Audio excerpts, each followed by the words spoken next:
Tiknu, l'Omar de Birkat Torah, ils ont été métaken de dire dans Birkat Torah, Atabachartanu mikol amim. Et les Chachamim veulent que, à travers ces mots que tu dis, Atabachartanu mikol amim, que tu comprennes la différence qu'il y a entre toi et un goy.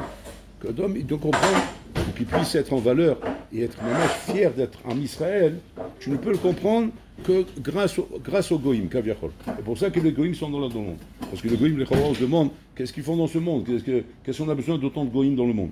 Les goïms, ils sont là justement pour que tu prennes conscience, kaviachol, de la supériorité que tu as en Israël grâce à la Torah qu'on t'a donnée. C'est-à-dire que ta Torah t'a rendu kaviachol am nifrar, un peuple spécial, que tu n'avais pas avant ça. Comme Akadosh Baruch Hu dit lui-même, sans la Torah, tu es un peuple comme tous les peuples. Et je ne t'ai pas aimé parce que tu avais quelque chose de spécial. Je t'ai aimé parce que tu as pris la Torah, c'est tout. Donc ça, hein, c'est ce qu'on dit. La Gemara no Kiddushin, ouais, d'Aflamed Aleph là-bas, elle ramène à propos du Kivud Avaim, parce que là-bas on parle du lien de Kivud Avaim, toute la souga du Kivud Avaim. Et là-bas la Gemara ramène comme ça. La Gemara demande, elle dit là-bas, Echidami Kivud Avaim, à quoi ressemble Kivud Avaim? C'est-à-dire à quoi doit ressembler Kivud Avaim? Qu'est-ce qu'un homme doit être prêt à faire pour ça? Et là-bas, elle amène l'exemple impressionnant. La Gemara, on se demande pourquoi elle fait ça. Elle nous amène un exemple de Kivud Avaim. Amène-moi un Kivud Avaim fait par des juifs, par des gens pratiquants, des Bnei Torah. Elle m'amène pour une référence à la question qu'elle demande à quoi ressemble Kivud Avaim. Elle m'amène comme référence l'exemple d'un goy. L'exemple d'un goy. Comment il s'appelait ce goy, Rabotai? Litina Ben Dama. Litina Ben Dama, c'était le goy, il s'appelait comme ça. Dama Ben Dina. Dama Ben Dina. Donc.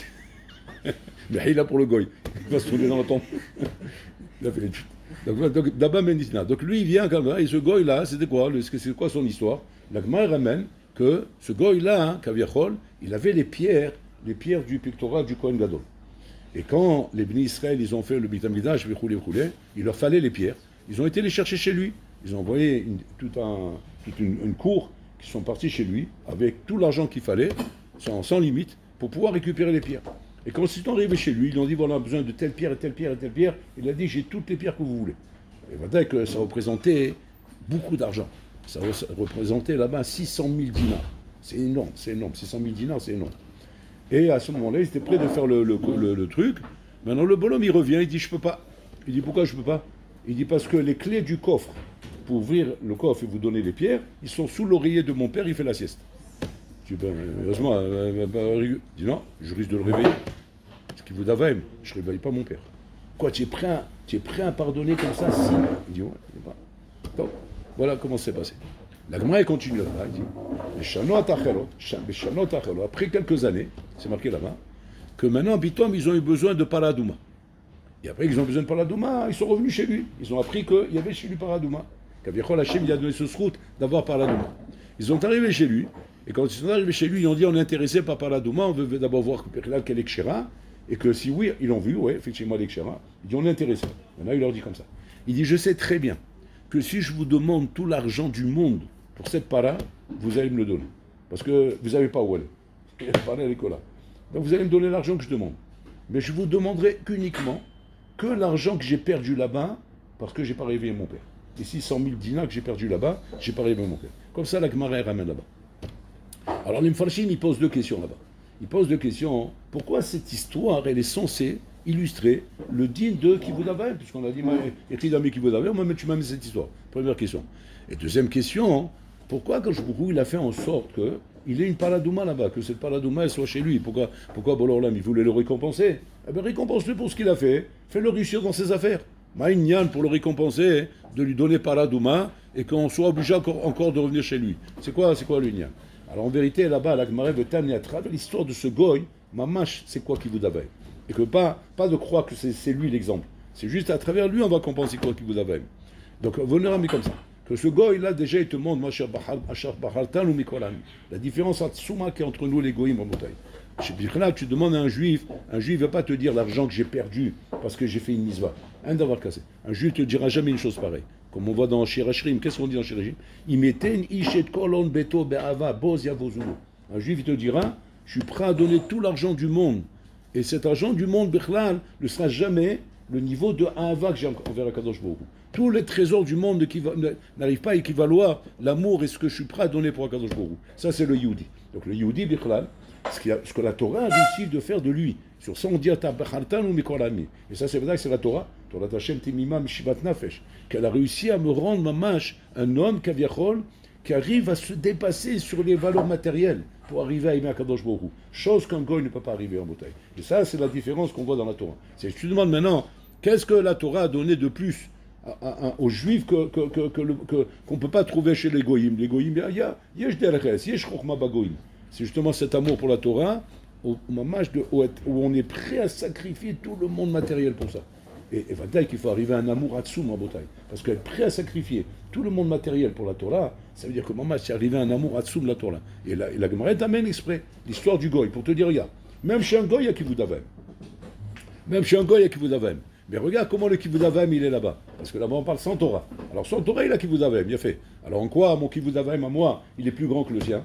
Que moi, jamais j'aurais dit pour une histoire pareille, je veux que tu me donnes les 100 000 dinars que j'ai perdus, parce que je n'ai pas réveillé mon père. Nous, on ne dirait pas ça, Birla. Au contraire, d'abord, je ne les ai pas perdus, je les ai gagnés. J'ai l'impression d'avoir gagné. On dit comme ça, on dit que une fois, Rav Ovadia Yosef, il a voyagé au Mexique. Et pour ramasser de l'argent pour aider une yeshiva. Donc il voyageait à l'époque. Il était un peu plus jeune, il voyageait. Et il était prêt à voyager pour aider les Mosdot. C'était impressionnant. Pas pour lui, c'est pour un mamage pour aider une yeshiva. Donc il est parti là-bas. Et là-bas, on lui a dit, on va vous rentrer chez un bonhomme, c'est un milliardaire. C'est un milliardaire, c'est une grosse fortune. Sfaradi, son Mexique, c'est Sfaradi. Donc il est rentré là-bas. Il est rentré chez lui, le bonhomme, c'était une des fabrications de textiles numéro 1 au Mexique. C'est genre, et dans toute l'Amérique du Sud. C'est vraiment un phénomène, quoi. C'est un truc, une fortune mondiale. Donc ils ont fait rentrer Rav Yosef là-bas. Et bien sûr, lui, Rav Yosef, il a impressionné. Donc il a fait un accueil triomphal. Il est rentré là-bas, etc. Mais Rav Yosef, lui, c'est ça qui est magnifique chez Rav Yosef. Avant de parler d'argent, avant de parler de quoi que ce soit, il lui parle d'abord Rouhani. Rouhaniout. Il dit, dis-moi, qu'est-ce qui se passe avec ton frumkeit? Qu'est-ce qui se passe avec ta religion? Comme s'il lui demande. Il dit, c'est pour ça que vous êtes venu me voir? Il dit, avant tout, bien sûr, avant tout. Pourquoi je suis venu te voir? C'est pour de l'argent. Tu le sais très bien. Mais ça, c'est secondaire. D'abord, t'as un échama d'abord. Le bon était impressionné par ça. Comment Bichlal, il prend le temps de parler de Dinar Rouhani avant de parler de la raison essentielle pourquoi il est venu. Il a vu qu'il a mis ça de côté. C'est le deuxième problème. Ta Rouhaniout. Il dit, Gvodarav, je suis émettre avec vous, pas grand-chose. Ma Rouhaniout n'est pas au top. Bien que vous allez me dire, Hachem me comble, il me donne la slacha, il me donne la siyata ishmaya. Partout où je mets ma main, je réussis. J'arrête pas de réussir, j'arrête pas de grandir, j'arrête pas d'exploser. Et je reconnais. Hatati Abiti, je suis pas assez reconnaissant envers Kadosh Baruch Hu. Alors il dit, bon, d'accord, c'est bien beau ce que tu dis. Maintenant, Tachlès, il faut faire quelque chose. Il dit, oui, Gvodara, mais qu'est-ce que je peux faire? Il dit, tu me poses la question, je te dis quelque chose, tu vas le faire? Il dit, oui, Gvodara. Par respect pour vous, je suis prêt. Ce que vous me dites de faire, je vais le faire. Mais demandez-moi une chose. Je ne veux pas faire plusieurs choses. Je suis émettre. Une chose, mais je le ferai. Il dit, ok. Le rêve, il réfléchit comme ça. Il réfléchit. Il dit, regarde ce que tu vas faire. Tous les jours, tu vas faire mincha. Comme s'il a pensé l'autre. Tu vas faire mincha. Alors il dit, c'est quoi mincha? Il dit mincha, voilà, c'est Ashrei Yoshve Petecha et la Amida. Il a montré le sido. Il a dit, voilà, je te l'offre, un petit sido de poche. Voilà. Ashrei Amida. Nigma. Alenu Shabéa, mais Nigma c'est pour. Il dit, mais quoi, il faut que je trouve une synagogue? Il dit, non, tu fais dans ton bureau. Biahid. Comme s'il lui a donné. Il dit, voilà, fais ça. Il dit, c'est tout? C'est tout? J'ai dit, fais-le. C'est tout. Fais-le. Il dit, mais à quelle heure c'est ça? Ah, il dit, ça c'est de telle heure à telle heure. Il a expliqué comment ça fonctionne. C'est une demi-heure après Chatzot et avant la Shkia. Voilà la marge d'horaire que tu as pour faire Mincha. Voilà. Et tous les jours, n'oublie pas de faire Mincha. Il dit, ok, d'accord, je vais mettre ça dans mon planning et je vais m'organiser. Il n'y a pas, je fais Mincha. Mais attention, tu prends sur toi cet engagement comme un engagement. Pas moins qu'un contrat que tu signes avec des bonhommes. On rigole pas avec ça. Il dit, on rigole pas avec ça. Moi, je suis un homme, je m'engage. Si c'était non, je vous dis tout de suite non. Si j'ai dit oui, c'est oui. Ok, très bien, impeccable. Et comme ça, il est bon. Après, bien sûr, il a fait un beau chèque et tout, etc. T'es content, au Hachem, et voilà, ça s'est bien passé. Et le bonhomme, il commence, il commence. Et un jour, il fallait que ce jour, il arrive. Le jour du Satan. Ça veut dire, dis-moi toi, tu t'es pris une comme ça? Et tu crois comme ça on va des vieux amis comme nous? Comme ça on lâche les amis? Tu rigoles quoi? Je vais m'occuper de toi. Qu'est-ce qu'il a fait les Sarah? Regarde comme il est fort. Il est très très fort les Sarah. Il a envoyé Pitom le jour où il fait Mincha. Tous les jours il faisait Mincha. Au moment où il faisait Mincha, pardon. Au moment où il faisait Mincha dans son bureau. Au moment où Bidiouk est en train de faire Mincha, il lui a dit à sa secrétaire, quand je suis en train de faire Mincha, ouais, je dois le savoir, j'aurais l'ouvre pas le ventre en général, on ne me dérange pas. Pour quoi qu'il arrive. On ne me dérange pas. On me dérange avant ou après. Au moment de Mincha, ça y est, on ne me dérange pas. Ok. Qui arrive là-bas? Le chef d'état-major des armées du Mexique. Avec l'escorte, les motards et tout. Avec les sirènes, tout là.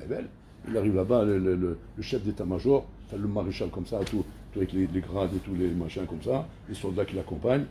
Il arrive là-bas, il rentre dans le bureau, la secrétaire, ouais, panique. Elle prend peur. Elle dit, qu'est-ce qu'il veut celui-là? Il dit, alors elle le reçoit bien sûr, elle l'assoit bien comme il faut dans la salle d'attente, une salle de temps très, très classe et tout qu'il avait là-bas. Il dit, qu'est-ce que je peux faire? Il dit, je suis venu pour passer la commande de tous les uniformes militaires de l'armée du Mexique. Et je veux passer cette commande chez vous. J'ai entendu parler des qualités de qualité du tissu, des qualités des prestations. C'est chez vous que je veux. Alors, je veux tout de suite, j'ai pas le temps, on est très pressé, tout de suite m'asseoir avec le patron. Il dit, je vais m'asseoir, d'abord je vais vous expliquer d'abord, vous voulez gagner du temps. Il dit, je vais vous expliquer tous les malachs. Vous n'avez pas compris, mademoiselle, ou madame. Je veux m'asseoir avec le patron. Vous savez qui je suis? Je me doute, je suis le Ramatkal, je suis le genre le maréchal des armées.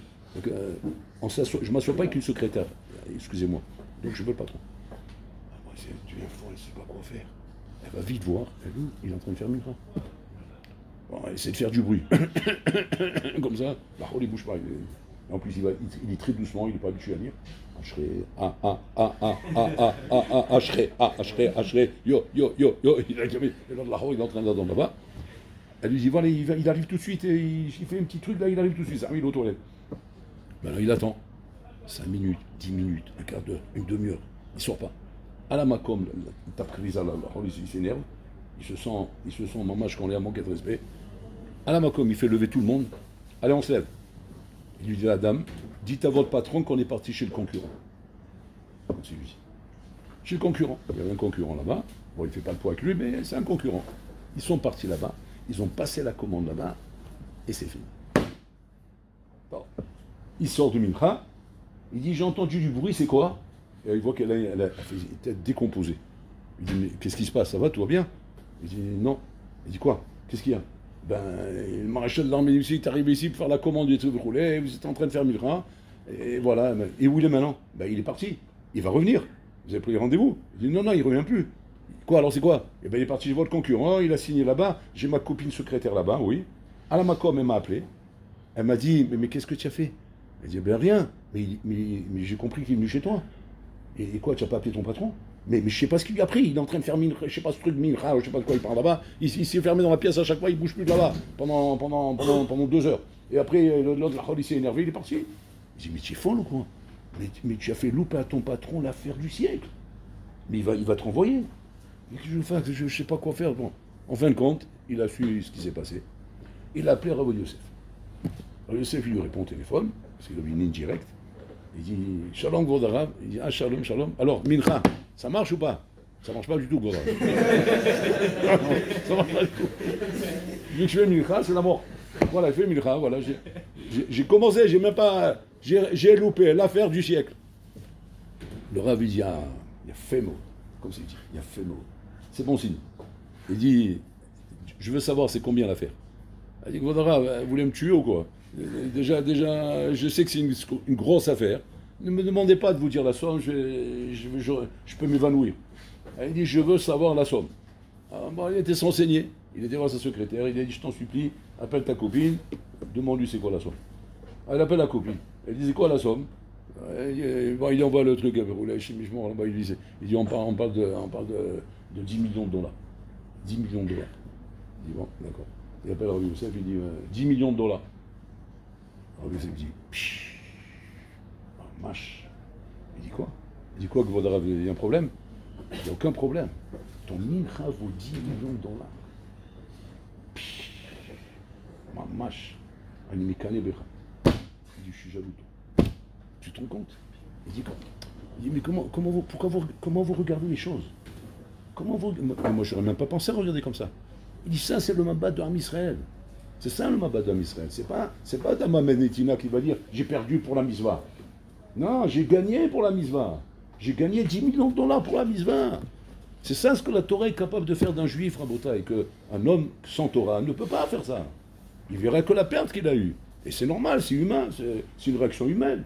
C'est une réaction humaine de dire, j'ai fait quelque chose de bien, mais ça m'a coûté ça. J'ai perdu cette chose-là. Un juif, non. J'ai gagné cet argent. Cet argent, c'est un capital qui est mis de côté, qui est investi. Il est investi à tout jamais, à l'éternité. C'est comme un bonhomme qui a pris de l'argent à Bota, il les a investis quelque part. Voilà. Il a acheté de la pierre avec. Il a acheté un terrain, il est posé là-bas, il travaille tout seul, c'est de l'argent gagné. Et ça, c'est la chose qu'il faut bien se mettre dans la tête. Quand tu étudies une heure, c'est pas chose, c'est une heure netzar. C'est du netzar à Botaï.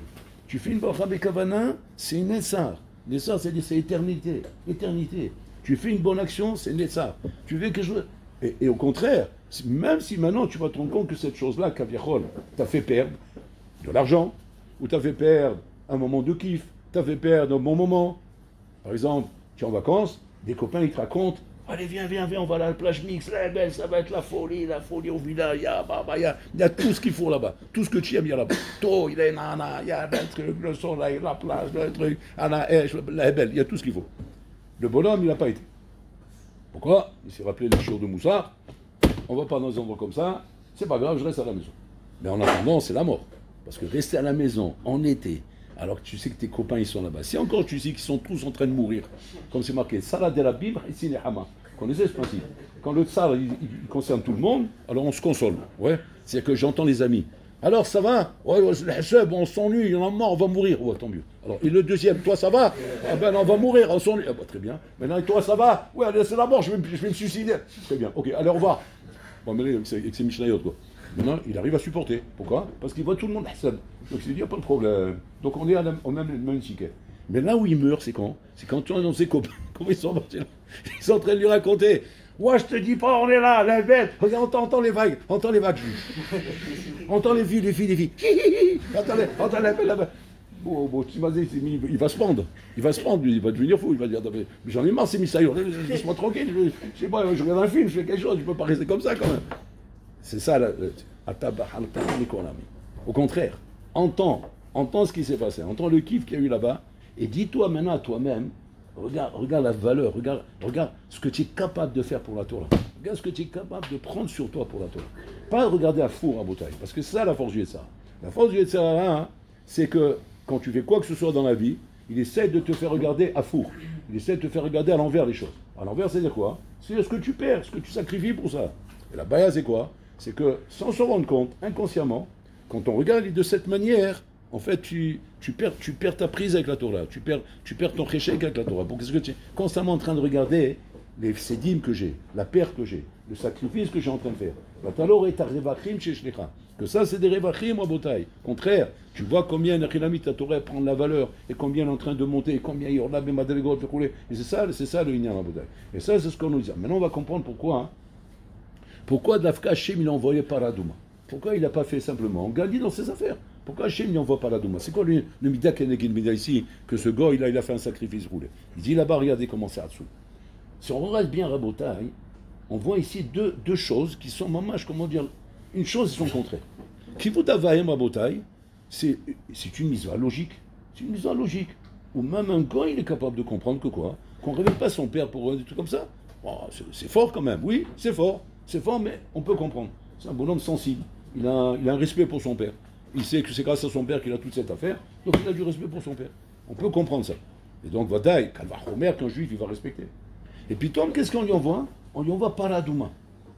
Paradouma, c'est-à-dire un truc, une mise-main, où il n'y a aucun sens, aucune logique, aucun guéder. Regardez ce que les Mefarshim disent comme ça. Il dit, Hachem n'a pas fait par hasard. N'a pas fait par hasard pour nous mettre comme ça, en confrontation. Deux choses qui sont complètement contraires l'une de l'autre. D'un côté, une mitzvah qui est logique. Et d'un autre côté, une mitzvah qui est logique. Qui est mamash chok paradouma. Chok paradouma. Maintenant, qu'est-ce qui peut se passer? Regardez ce qui peut se passer. C'est qu'un bonhomme, il peut te dire comme ça. Il peut te dire que quand je suis face à des choses logiques dans la Torah, hein, alors je suis prêt à faire des sacrifices. Je suis prêt, Kaviachol, à me dépasser. À me dépasser, parce que c'est logique, c'est normal. Je ne peux pas me voir, par exemple, manquer de respect à mon père ou à ma mère. Je ne me vois pas faire ça. Alors, logiquement, j'arrive à surmonter. Et même si Nachinami, mon père et ma mère ne me parlent pas bien, ils m'ont énervé, ouais, on peut peut-être arriver à se surmonter. Parce qu'on se dit, attends, doucement, c'est quand même tes parents.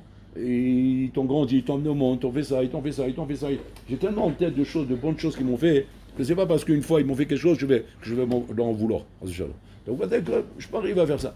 Mais quand maintenant, tu vas te trouver maintenant devant une mitzvah Bichlal comme Paradouma, ou Paradouma Bichlal, tu ne comprends même pas le sens de la mitzvah, tu ne comprends même pas le tam qu'il y a là-bas Bichlal. Même la logique, tu ne la comprends pas.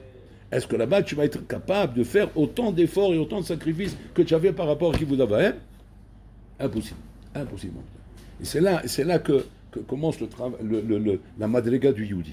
La madriga du Yehudi, elle commence ici, Rabotai. Et c'est pour ça que justement, que Paradouma, on appelle ça Zot Chukata Torah. Pour te dire comme ça. Pour te dire qu'en vérité, la marla, tout ce que la Torah a donné aux Juifs, Rabotai, par rapport au Goy, c'est que le Goy, tant qu'on est dans des choses qui relèvent de la logique, qui relèvent du comportement normal chez un Ben Adam, alors le Goy, il est capable de faire des choses exceptionnelles. Tu peux trouver par exemple des histoires impressionnantes chez les Goy. Des histoires impressionnantes où des gens, ils ont fait des bonnes actions, restaurant du cœur, des trucs où ils partagent de la nourriture aux gens, où ils se soucient d'aider les gens qui ont des problèmes de maladie, comme ça, ils ouvrent des hôpitaux, ils ouvrent des trucs, ils font des dons. Il y a des fois des campagnes où ils ramassent des sommes phénoménales, Rabotai. Alors tu vas dire, alors à ce niveau-là, ils sont comme nous. Ouais, ils sont comme toi. Mais viens, on va faire une collecte maintenant pour Paradouma. Non, tu fais une collecte Paradouma. Tu envoies ça comme ça, comme on dit sur Internet, là-bas. Tu montes comme ça, tu montes une vache. Roukin, Ginji. Ouais, Ginji, comme ça, tu dis, voilà. Rabotai, voilà, collecte, campagne Atsuma. Nous devons ramasser maintenant, Rabotai, 1 million d'euros pour acheter cette vache. Allez, alors commencez. Allez, qui c'est qui commence? Local Véloné. Personne ne répond à Rabotai. Pourquoi? Ils vont dire, mais ça va pas, non, moi je vais mettre mon argent, un truc comme ça. Mais il y a des choses plus intéressantes que ça. Il y a des bonhommes qui ont des problèmes de santé, il y a des problèmes qui ont des problèmes de famille, il y a des problèmes sociaux, des trucs comme ça. Là-bas on met l'argent, c'est là-bas qu'on veut mettre l'argent. Qu'est-ce qu'on veut mettre l'argent par la Douma? C'est quoi ce délire-là? C'est quoi cette belle là de mettre l'argent dans une vache rousse? Et, attends, une question. Et qu'est-ce que tu vas faire avec la vache rousse? Eh ben, on va la brûler, on va la transformer en cendre. Et après, après on va asperger, comme ça. Et après, voilà, c'est tout. Tu es fatigué ou quoi? Mais c'est n'importe quoi. Moi, je préfère mettre le son du cœur. Je donne des gens à manger. Ils crèvent de faim, les bonhommes. Il y a des problèmes de société. Comment tu peux comparer une campagne comme ça, une campagne? Am Israël, Rabotai, n'a pas de nafkamina. Du moment où tu me dis c'est une misva, on y rase les misva, Rabotai. C'est ça, ta bachartan. C'est-à-dire que quand un juif, Rabotai, il dit dans Birkat Torah, ta bachartan ou mikol amim, c'est-à-dire c'est de se vanter, Rabotai, de dire, regarde ce que la Torah elle a fait de moi. La Torah elle a fait de moi un homme miyuchad. Un homme miyuchad qui n'existait pas avant la Torah. Parce qu'avant la Torah, j'étais peut-être capable de faire ce que ces goyim font. Parce que je suis un homme de cœur. J'ai grandi dans une famille de cœur. J'ai grandi dans une famille qui est sensible à aider les autres. Mais jamais de la vie que j'aurais été capable, Bichlal, de me donner autant pour des choses rouchanites qui n'ont même pas de sens, Bichlal. Que parce que c'est la volonté d'Hachem, Rabotai. Tu vois un bonhomme, Rabotai, il va acheter un étrog. Un étrog, Rabotai. Un étrog, c'est quoi un étrog? C'est un citron. Ouais, bon, c'est pas un citron, mais ça ressemble à un citron. Et le bonhomme, il va chez l'étrog, on va dire qu'il a les moyens. Le bonhomme dit, je voudrais ce étrog. Il dit, ce étrog, 5 000 euros.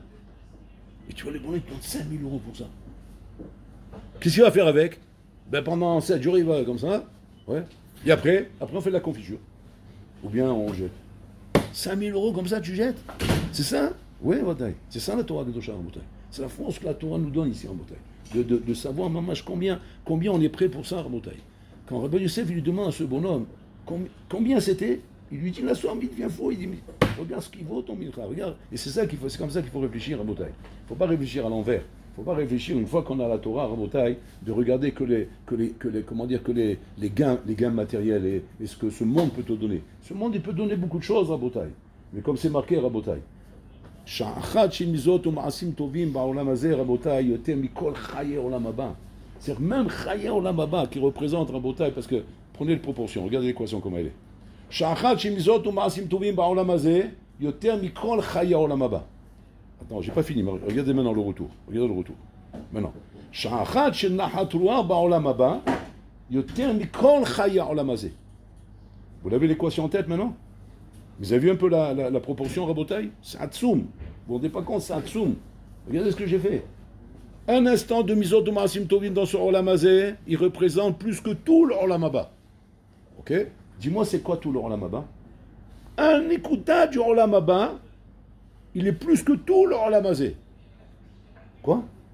Maintenant, tu es en train de me dire que j'ai fait une miswa maintenant, j'ai fait une balakha sur un coca, plus que tout le Olam Haba. Ou là-bas, chaque seconde du Olam Haba représente plus que tout le Olam Hazeh.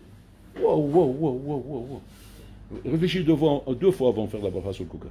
Je te conseille, c'est un conseil d'ami. Réfléchis 2 fois. Parce que le Tsarara, c'est un cambrioleur. Et lui, il te vole ces trucs-là.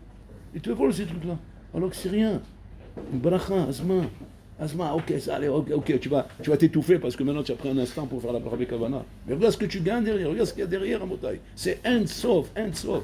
C'est pour te dire un peu l'importance des mitzvot, que nous on n'a pas idée à Motaï de la dimension et de l'importance des mitzvot. Parce que Yetzirah nous embrouille. Et Yetzirah, il est constamment en train de faire des comparaisons entre les mitzvot et le matériel. Mais ça n'a pas de comparaison, Bichlal. Qu'est-ce que tu es en train de parler, Bichlal? Moi, il faut que je sois capable, à Motaï, pas shoot, de rentrer de ces choses-là dans ma tête. C'est ça, Tabachartan ou Mikolam.